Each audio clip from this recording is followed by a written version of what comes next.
Ces images sont terrifiantes. L'illustration des tirages, ces courses sauvages réalisées sur des routes ouvertes. Elles ont été tournées depuis une voiture sur la RN1 et diffusées sur les réseaux sociaux.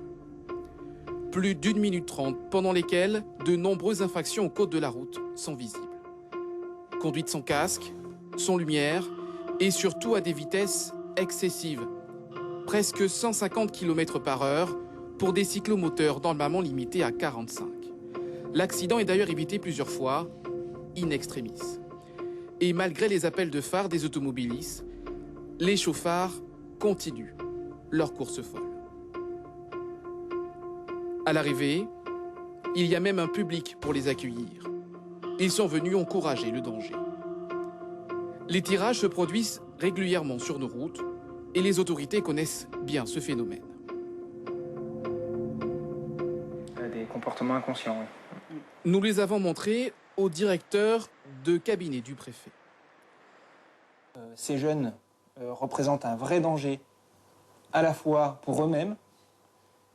C'est la jeunesse de la Guyane, il faut la protéger, il faut leur faire prendre conscience qu'ils jouent leur vie, mais aussi celle des autres. Vous avez sur la vidéo des véhicules qu'ils croisent et à l'intérieur peut-être des familles avec enfants, etc. Pourtant, de nombreuses actions de prévention ont été menées ces dernières années, notamment ici avec ce crash test ou encore des opérations de sensibilisation avec un simulateur destiné aux jeunes lycéens. Depuis le début de l'année, la répression s'est aussi renforcée avec des contrôles de ces engins débridés grâce au curvomètre. Une contravention de 4e classe, saisie de l'engin, confiscation de l'engin, on le place en fourrière. S'il n'est pas réparé dans le délai donné par la préfecture, et si la personne ne répare pas son engin, l'engin est détruit de toute manière. Ensuite, la personne est en défaut d'assurance, elle est convoquée devant le procureur, et elle a une sanction pénale que lui dira le procureur de la République. Oui.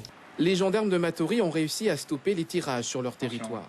Mais les amateurs se sont reportés sur la RN1 entre Cayenne et Macoria et n'hésitent pas à filmer leur délit.